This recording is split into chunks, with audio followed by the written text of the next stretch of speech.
So today we're here to have a very important conversation, as the name of our event is Let's Talk, period.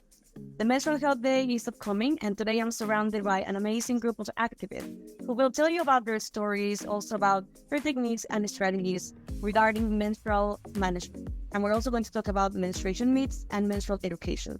As you know, here in Global Changemakers, we take menstrual education and menstrual health very seriously.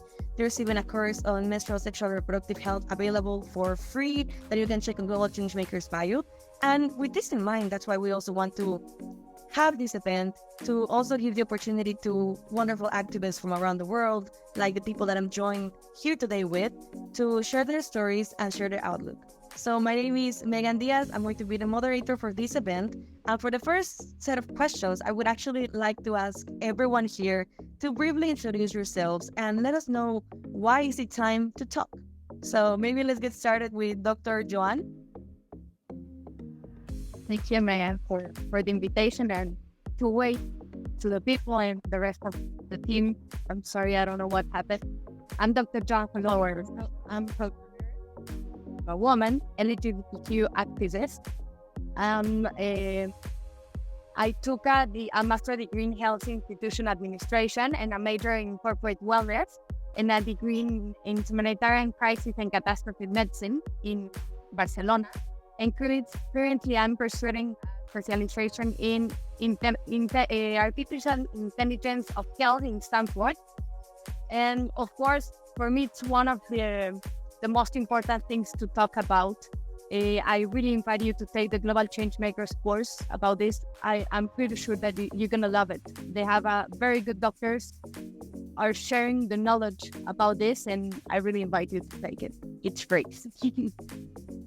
Thank you very much, Joanne. Adriana, please go ahead. Ash, please go ahead. Hi, everyone. I'm Ash. I'm from the Philippines. It's 8 a.m. currently here, but I hope we have a lot of Filipinos watching today. I'm a Filipino sociologist. I am here mainly to talk about the body politics of menstruation and the social stigma surrounding menstruation. Looking forward to the discussion. Thank you. Thank you very much, Ash. And last but of course not least, let's have Adriana, please. Hello everyone, my name is Adriana. I'm currently studying my last year of international relations, and I've been working along with some friends in a project to help Mexican women access a dignified menstruation. Thank you so much. So everyone in the audience, you have heard it. We have here women that are truly passionate about this topic, but they're also knowledgeable, and I'm very happy to be here with them today. So for the second question that I have for this event, I would like to start with the section of menstruation myths, menstruation stigma. And this question is, what is a common myth about menstruation that you have encountered in your life? I would like to start listening to Dr. Joanne. Well, it's a very good question because I think that we have a lot of myths about this, but I just want to mention two. One of them is the no cutting off rule, because everyone say that the bleeding stop when you take a shower, and the bleeding continue to flow and never stop even when you take a shower. What really affects is the temperature of the water, which dilate and contract the uterus. That's why you think that it's no blood when you take a shower. That's the first one. And the second one is everyone say that you don't have to do exercise when you're in the menstruation, in your period. And that's completely false. The exercise generates endorphins and decrease the pain. That will be my... Okay. No, thank you. I think that is something very, very powerful and also important, because there might be people who still don't know about this. So thank you so much for sharing it. Ash, what about you? Yes, I just want to first mention that, well, myths will be very different, will be varied depending on the context and the culture, right? Even here in the Philippines, you're an archipelagic country, so you don't have a unified myth about menstruation. Where I come from the northern Philippines. When you first receive your or when you first menstruate, you have to jump from a flight of stairs. preferably on the third flight. You have to jump so that your menstruation will be regular. That's the myth about it. Of course, there's no scientific basis, and that's very dangerous. I mean, can you imagine a little girl jumping on the stairs, right? The second one is that you should not have a haircut when you're menstruating. There is no scientific basis for that. And later on, I hope to have the opportunity to talk about why why these kinds of myths exist. And totally the TLDR version of it is that it's all about body politics, controlling the female body. And the fact that although we have different kinds of myths, the fact that there are myths everywhere which prescribe certain behaviors for women will point to the fact that there are a lot of ways to control women's bodies. So that's my contribution for this question. No, that's a wonderful answer. Honestly, I didn't know about that. So that's why we're glad to have speakers from around the world. And Adriana, please go ahead. Yes. Well, the myth that I wanted to share was that once your period begins, your childhood ends and you enter womanhood. When I was little, I was so afraid of this because they start saying stuff like, now you're fertile, now you can be a mother. And I was so afraid to stop being a child because the first time I got my period, I was 11. I hated the word they use in Spanish. They use the word señorita, like you become señorita. And in English could be translated like a lady or something like that. And I think that it's really important to stop saying this kind of stuff because little kids that are having their menstruation at an early age, like at 9, 10, 11, they don't stop being children. And they shouldn't be treated as like women just because they can now reproduce, because also the body is not fully prepared for that. So I think that's one myth that has like impacted a lot my life, and maybe that's one of the many reasons that I'm in this menstruation activism. Go ahead. I just want to add, because one of the problems I see in terms of menstruation is also the hypersexualization of menstruation. So menstruating is tied with sexuality, and usually this is the reason why they find it necessary to control how women, quote unquote, because the myth is that you become a woman if you menstruate, how women behave.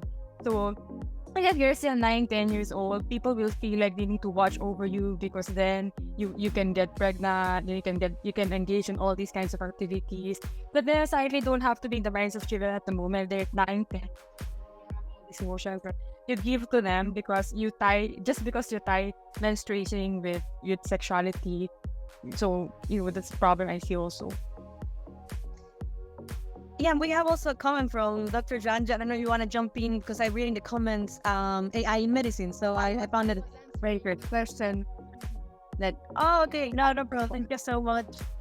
Yeah, but actually just wanted to jump in as well and say that I think there's a very interesting point because I do remember, when it happens, sometimes people even give you flowers. They would give you like a flower bouquet because you are a woman now. And that is something very interesting now that we're sharing about these myths and experiences, something that I found very, very interesting. And actually the next question is about this. It's about menstrual taboos and stigmas and what impact do they have in our lives. So with this in mind, how is it that in your personal cases, menstrual taboos, menstrual stigmas, or this misinformation, how has it affected your personal experience with periods? And overall, how do you think this can affect the health of women around the world? Dr. Joanne. Well, like Ash mentioned before, all taboos will also depend on the country where you live and the customs that you have, because it's completely different if you are in downtown or if you are in a community or whatever. Everything's gonna change. But the taboos surrounding this topic should be normalized, affect me, because from taking about how I feel like understanding the hormonal changes are normal and the consequent distancing myself from the society during my day. And I'm not talking right now like a doctor, but if I should know this before, my communication or my relationship with the rest of the people will be completely different because I took my distance from the society during that day. instead of being closer. Then I think that it's the most important thing to talk about the mental health when you have your period, and all the changes around you should be changed. Definitely. Thank you so much, Doctor. Ash? Yeah, I just want to differentiate first between taboo and stigma. Well, they're very much connected, but I want to talk first about the the taboo side of it. So the taboo side of it is that first, at least in my country, when you're menstruating, you should not have your skirt, your pants, your shorts stained, because then everybody will know that you're menstruating, and they will find it, very unfavorable, very distasteful for you to be walking around with your stained pants or shirt or skirt. And then second is connected to the taboo one. So the fact that people don't want to see you with a stained blot on your skirt means that there's a lot of stigma on the topic, right? And when I was young, whenever I'm menstruating, I'd always be conscious to ask my specifically the girlfriend if there's a stain on my skirt, and that will impact on the rest of my day. So I will not be moving around, I will not be walking normally, I will not be talking normally. I would be whispering to my girlfriends like, there's a stain on my skirt. And I should not be doing that, right? So as what Prof. Joanne mentioned a while ago, like, it also impacts on your mental health. So imagine me being in school, instead of listening to the teacher, I'm like sitting uptight, making sure to control my body so as not to have a stain on my skirt. And that's sad, because that's basically how I internalize all the social stigma, because I myself is controlling my own body, and I myself is restricting my own actions already. And that's how I internalize all this social stigma, all this social taboo about the topic. Okay? And let's not even get started about the reason why there's that. So there's a lot of sociological literature about menstruation at the moment, because menstrual activism is actually one of the growing strands of feminism at the moment.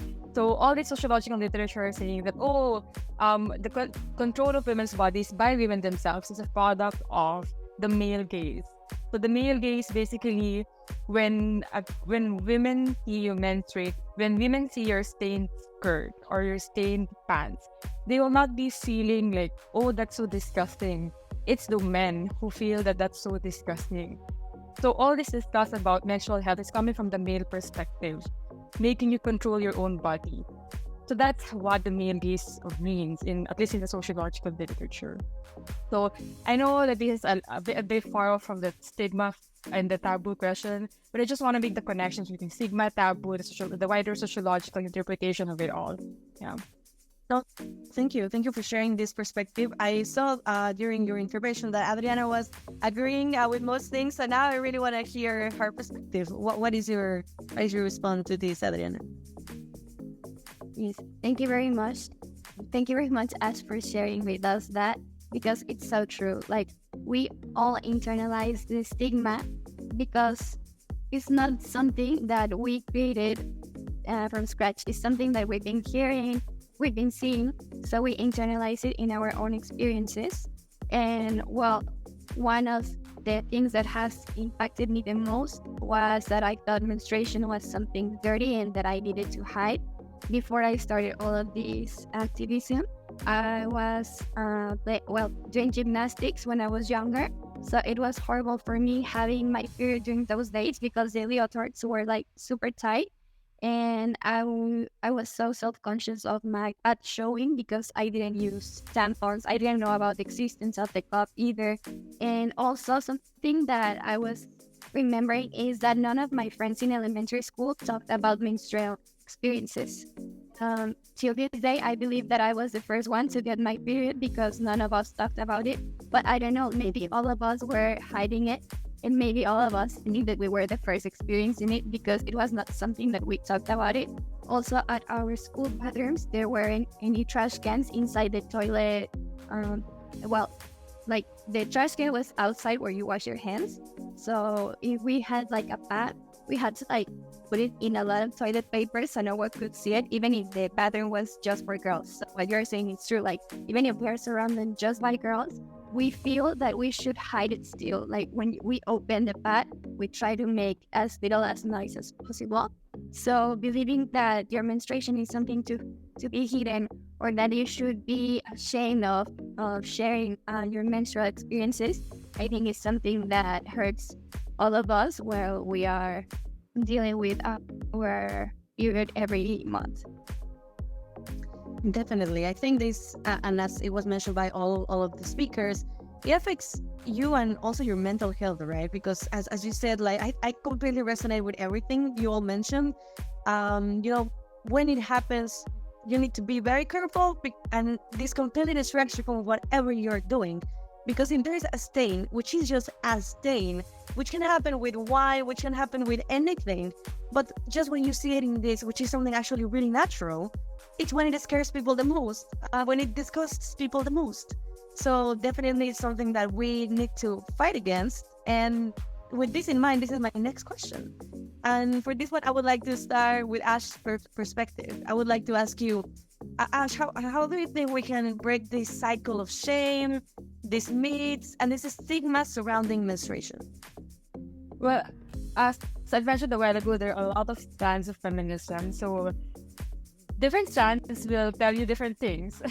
So me telling you like what I think about it will also reveal where I stand amid all these kinds of feminism, right? And let's first start with radical feminists, because a lot of radical feminists will say that you should confront menstrual stigma by walking around without your pants, letting the blood flow down your legs. Because that's the strongest way that you can confront the stigma, to basically show people like, hey, this is the natural part of women's body. This is where you come from. This is how you were conceived. And that's basically confronting the male gaze. That's basically directed to all the males out there who will discuss it over menstruation.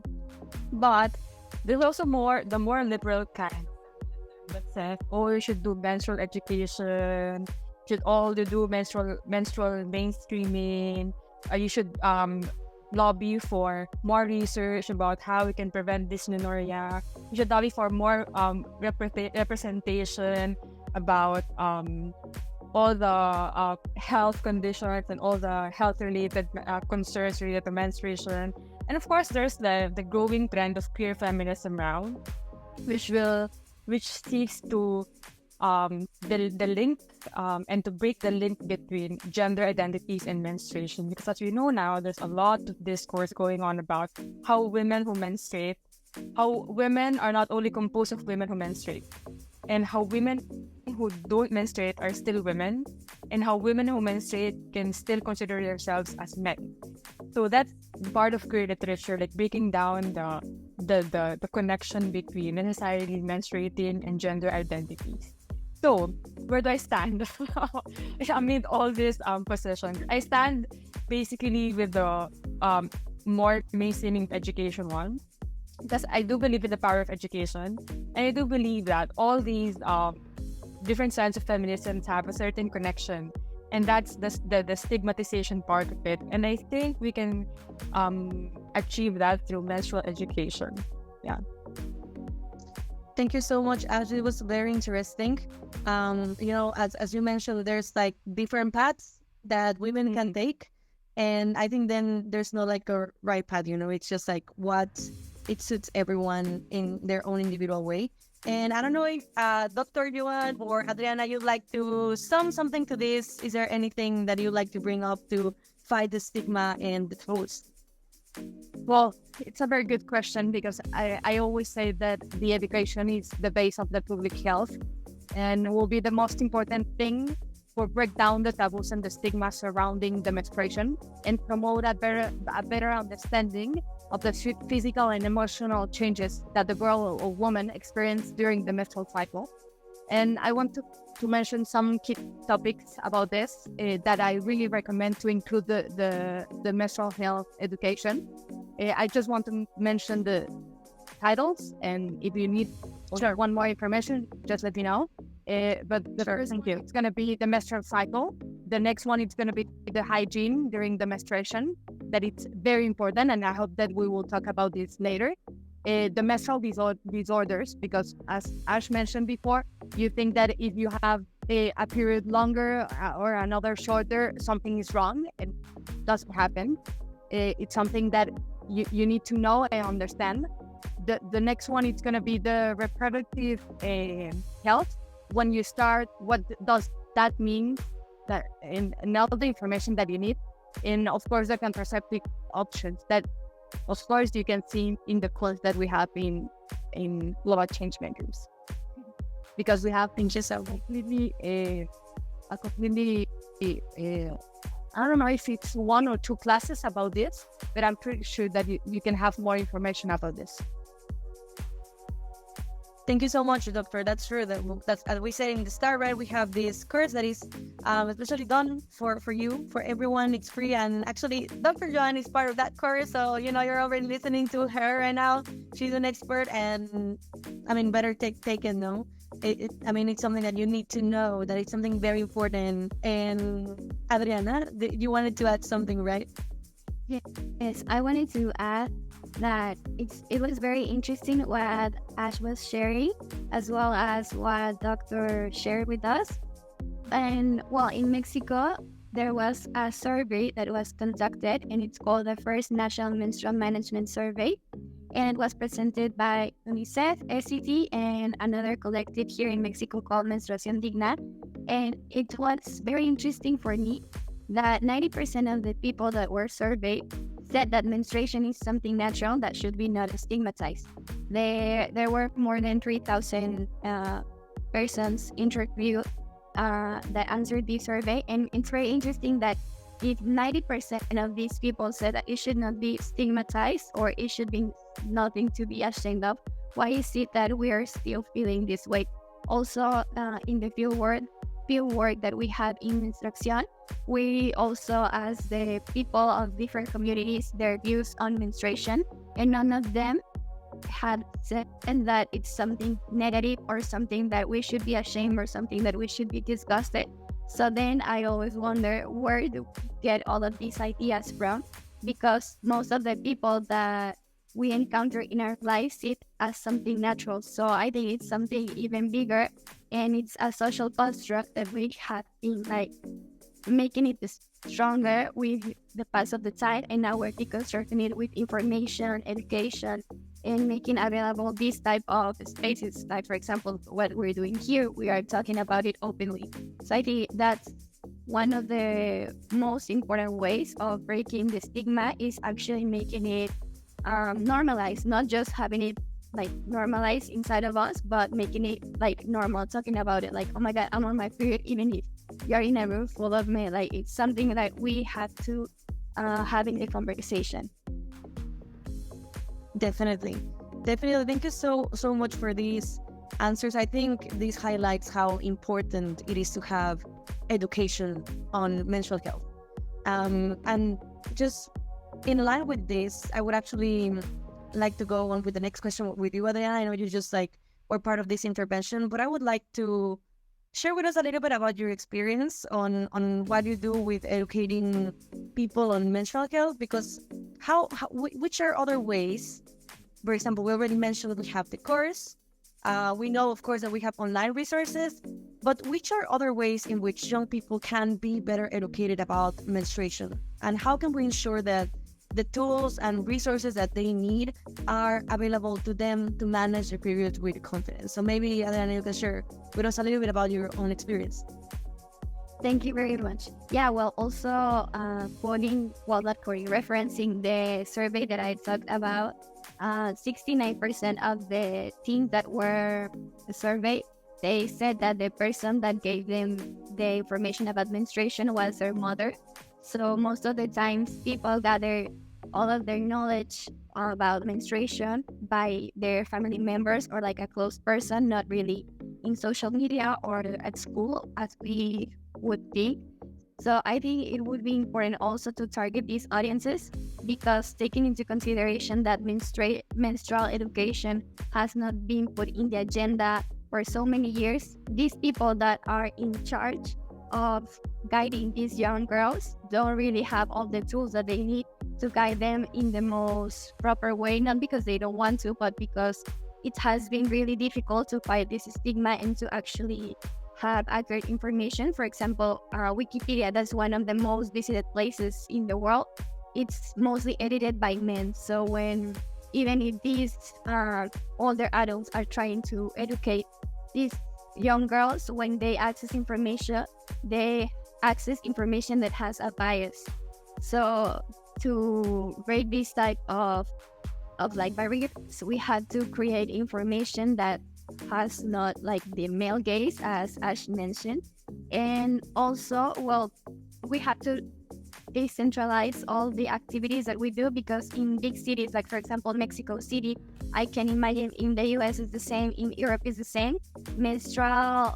Menstruation is most talked about, but for example, and in our work in menstruation, we have visited places where there's no internet access, where there's not even a lot of even like there are many services that are lacking. So it's very hard to rely just on creating more information on social media or like internet platforms. We had to actually go to these communities and bring this information. Definitely. Thank you so much, Adriana. And I will jump to the next question to Ash, because as a sociologist, I am very interested in knowing your perspective. We have already heard from Adriana that to fight this stigma, actually, mothers also play a very important role, like the family itself, and as well men in whatever they're doing, as for example, editing websites. So having this information is important and spreading it correctly. So I just wanted to know if from your perspective, do you think any other group or any other part of society, for example, what about like health in the community? What role can they play, and how should they do it in order to promote menstrual health education? Yeah. So as a sociologist, it's also what I can say is that because there's a lot of stigma on the topic, a lot of policymakers like to wash their hands off of the topic. So that's why all the interventions, like majority of the interventions you're seeing now, is from the civil society. As what Ariana mentioned, like you go to communities, all these organizations do a lot of menstrual education training. Like the Global Changemakers, for example, is an organization that's not connected with any government organization, right? But I think so that's because there's a stigma, right? That's why the civil society organizations are doing the work. But that should not be the case. I think not only as a sociologist, but also as a policy practitioner, I think it's very important to have a whole of society approach wherein not only the civil society is working, but also the government has a lot of interventions going on for women. So what we can do is that we should make sure that the reproductive health agenda, because menstruation is also part of the wider umbrella of reproductive health. So the reproductive health agenda should be on the political priority list. So that means that during elections, especially, we should lobby for a lot of reproductive health policies. We should make sure that politicians know that it is a concern, especially among women.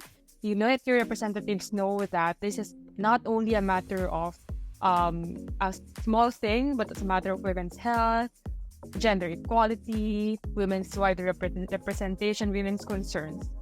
So I would also just wager and vote for a whole society approach in order to have all this menstrual health going on, all this reproductive health be achieved for not only for women, but also men who menstruate. No, that's true. Thank you so much. And thank you again for doing this specification about people who menstruate, right? Because we're also, we need to adapt to these terms and use them correctly. So thank you so much. And definitely the whole society approach is very important. And as you well mentioned, the policy perspective is crucial. There's a lot of things that maybe we can keep for another event that we have, but there's a lot of, because we could talk about this for hours. For example, the fact that many of these menstrual products, they are taxed, they're not accessible to people. And I think it's also something very important that we can definitely talk about in an event where we focus on the solutions that are related to public policy. But now let's move on to the menstrual health and menstrual management perspective of this event. And for this first question, I would love to start with Dr. Joanne. So let's start with something that is not very technical, but it's very important. What are, from your perspective, some basic steps for maintaining good menstrual hygiene, and why is it important to do so? Well, it's a very complete question. I think the first thing to think about is maintaining good menstrual hygiene. How the three of us just mentioned, it's a very important for the health and for the well-being of the girls and the women. A poor menstrual hygiene can lead various infections. Very common that during the menstruation we can have a lot of infections because we don't have the correct hygiene. And you don't need anything. That's the next bullet about this is wash your hands. As just they mentioned before, it's very important to wash your hands before and after changing the menstrual products to prevent any infection. And of course, clean the genital area that sometimes they feel like it's part of the taboos that nobody mentioned about. And it's essential to clean the genital area during the menstruation to keep free from bacteria. Of course, it's all the time, but just take more attention during the menstruation. You can use mild soap and water to clean the area, but it's also important to avoid excessive washing because also can irritate the area. Sometimes you feel like you need to wash 10 times per day to be clean enough, and that's not true. It's more than enough that you can do it one per day, or every time that you go to the bathroom, just take care how you clean yourself, and it's more than enough. Thank you so much. I would like to jump to another question because I think this one was already very comprehensive. And Adriana, I would like to hear your perspective on this. How often should we change our menstrual product? And what are some of the risks of not changing it frequently? Yes, this is also a very important topic because there are different menstrual products, and depending on each, you have to change it accordingly. For example, the menstrual pad, it doesn't matter if your flow is heavy or your flow is a little bit less heavy. You have to change it at least for every 3 or 4 hours. And even if you feel you have to need to change it before that, then it's perfect, but it's mostly recommended not leave it for more than 4 hours because the menstrual fluids, for example, the blood, it tends to start smelling differently. Also, it's very important to mention that the menstrual blood doesn't smell bad as most people think. It's the contact with the air and all of these environment that creates the odor. And if you have a tampon, you have to change it every 4 to 8 hours because if not, you can have the risk of the bacterial growth and developing the toxic shock syndrome, and that's very dangerous. So you have to be very, very careful when using this type of products because if you don't manage them correctly, you can get yourself in danger. And while the menstrual cups can be worn up to 8 to 12 hours depending on the flow. However, it's important to empty and rinse the cup at least every 8 to 12 hours to prevent leakage, odor, and a risk of infection. Can I add something? Thank you so much. Of course. Please go ahead, doctor. About the tampons, it's very important to understand that you don't need to fold the tampon to take it out and change it. Adriana just mentioned, you have to change it, doesn't matter what, every 6 hours at least, because if not, you can have the shock. And the other one is please don't sleep with a tampon. That's completely prohibited. And all the time they say, it's my last day of the menstruation. Maybe I can sleep with, and tomorrow I will take it out because I don't have a lot of blood these days. No, that's completely wrong. Please do not sleep with the tampon any day. Thank you so much. No, and that's something very important to highlight. So please, everyone, take this seriously. And I would actually like to delve into this because we were talking already about different products, right? Which you can use. And I would like to ask this question to Ash. So from these products that may not be as popular, can you share with us a little bit more about the alternative menstrual products that are gaining popularity and which are the benefits and drawbacks of using them? You can talk about one or you can talk about many as you like. I think there's one in specific that you might want to share with us about. Yeah, of course I know it because I've been telling all my friends that they should use menstrual cup. I've literally been telling all my friends that they should use menstrual cup. Basically, because menstrual cup there's a lot of benefits. So you have environmentalism, so it's more environmentally friendly. You don't have to use a lot of pads. You don't have to use plastic. You don't have to use a lot of cotton, and it can be used for the long term. So you can use up to 2 to 5 years, right? And it will cost you less. So of course, the drawback there is that you have to shell out money upfront, basically because it's going to be a bit expensive at first. But then, if you compare the cost of buying tampon and pads to the first time of buying menstrual cup, then the cost will be less in terms of buying environmental cup. And it doesn't just end in environmentalism, being cost efficient, it also ends in terms of comfort. Because when you use menstrual cup, you feel like you're not using anything at all. You can actually sleep with your menstrual cup, and you won't have to worry about staining your sheets by using menstrual cup. So I really recommend that. But Megan, I'd just like to talk a bit more about the fact that menstrual activism is also connected with environmentalism and anti-capitalism.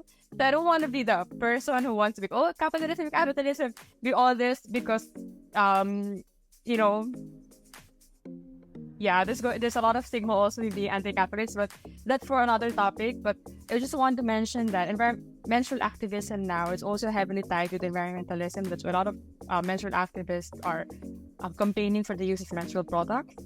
And menstrual activism is also tied with being anti-capitalist, especially because in a lot of countries, the menstrual products are getting taxed. In a lot of countries, they call this the pink tax or the red tax. And that's basically a double burden for women. I mean, you're first burdened by the stigma of menstruation, and next you're burdened by the cost of menstrual products. So there's a lot of drive by feminist groups in a lot of countries to make all these menstrual products free, right? And the fact that of course menstrual products are getting taxed means that there's an incentive for capitalists to maintain the stigma on menstrual products. So they tie it together. So they're mutually reinforcing. So you can just tackle menstruation with menstruation itself. You should also tackle it in terms of environmentalism and capitalism. So that's my... No, thank you so much. I think it's a very important perspective, the fact that everything is connected, because we need to make a conscious and a good decision considering everything. So it's good because we're considering, of course, our health, but at the same time, what are the environmental impacts of it, and what is the impact that it has on perpetuating a system of inequality that has been deeply affecting women for a long time. And it's unfair. So thank you so much for sharing this perspective that I don't think we would hear very often, but we have to talk about it. That's why today is Let's Talk, period. Yeah. But moving on, of course, to the next question. A little bit, again, the technical related to mental health. I would like to hear Dr. Joanne's perspective on what advice would you give to someone who is experiencing irregular periods? Well, my answer is going to be always the same. Please go to the gynecology. And before going or after going, use an app to have all the period registered. That helps a lot for the doctor in charge to understand what's going on with you. Because, of course, one of the first questions is going to be, when was your last period and how often it's irregular, or how often you had some changes. And if you don't have that information, it's going to be very difficult to give the correct treatment. So that will be my recommendation. Definitely. I think that is a great answer. And now moving on as well, Adriana, I would like to hear your perspective on menstrual pain. This is also something very important because it's not like it doesn't exist. Like, I think there's sometimes perspectives that try to minimize it. It's actually real. And there's also a lot of interesting issues on public policy about like a menstrual leave. But again, we can talk about it in another conversation. But in the same flow of ideas, I would like to ask you, what recommendations would you give to someone to manage the menstrual pain? Yes, well, first, I would like to start saying that menstrual pain should not be normalized, because it is also very normalized that women are supposedly, we are designed to hold more pain than men. However, this is not true. So you having a strong pain while you are menstruating is not normal, and it shouldn't be normalized. And if you are feeling pain, you have to go to the doctor.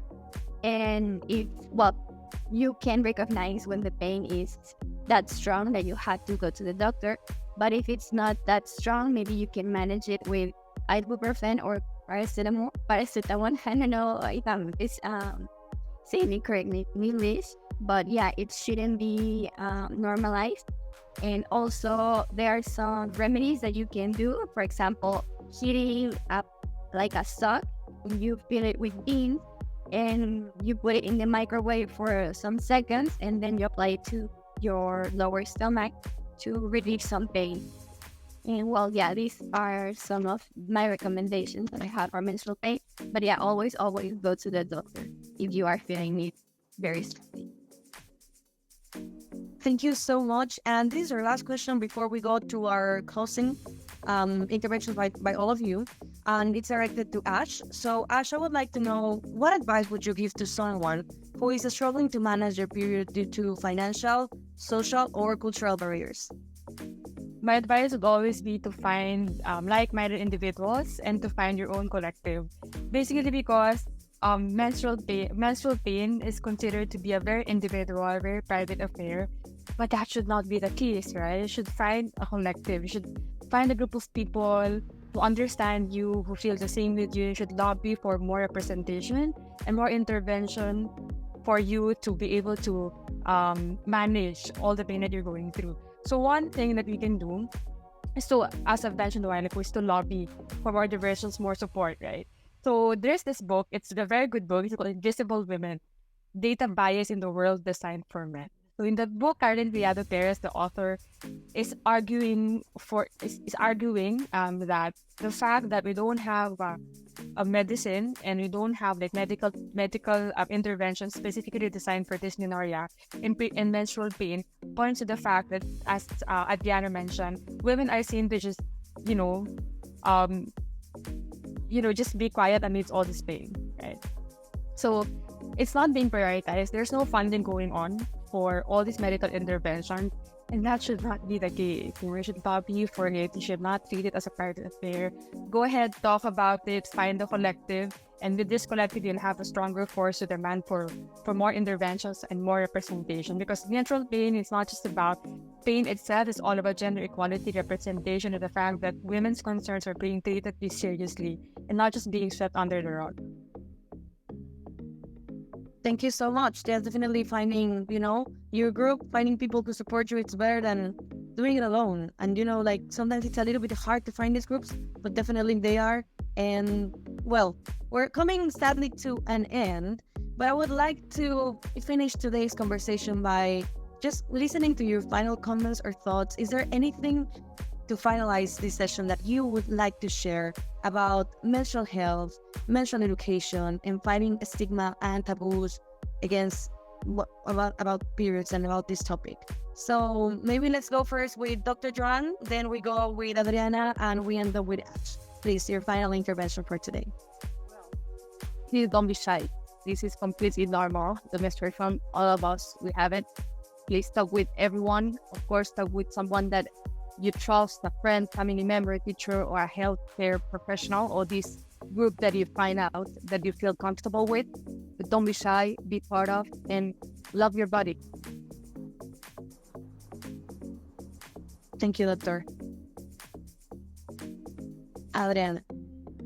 Well, I would like to thank Ash and Dr. Joel for sharing this space with me. I learned so much also from your sharings. And well, I would like to say to anyone that's listening is that knowing your body also empowers you. And if you ever feel like you need more information, or you would like to be surrounded by women that kind of help you in your menstrual journey, discovery, there are many people that are already in the menstrual activism, and would be happy to be with you. Thank you very much. And Ash? What I would just want to highlight is that health is political, reproductive health is political. Even the most private things are political, and one of them is menstruation. So don't think that menstruation should be kept in private. Talk about it, lobby for more interventions, basically because menstruation is not just about menstruation itself, it's also about the wider discussion about gender equality, representation, and overall health. So that's it for me. Thank you so much for having us, and thank you Global Changemakers for having this platform for us to talk about period.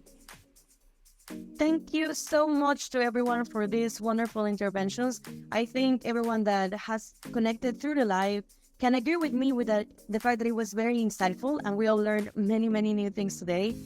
We need to keep up fighting. We need to keep up talking about this. So thank you so much and have a wonderful day. Thank you everyone for connecting. Take care. For the invitation. Take care. Yeah. Goodbye. Bye. Thank you.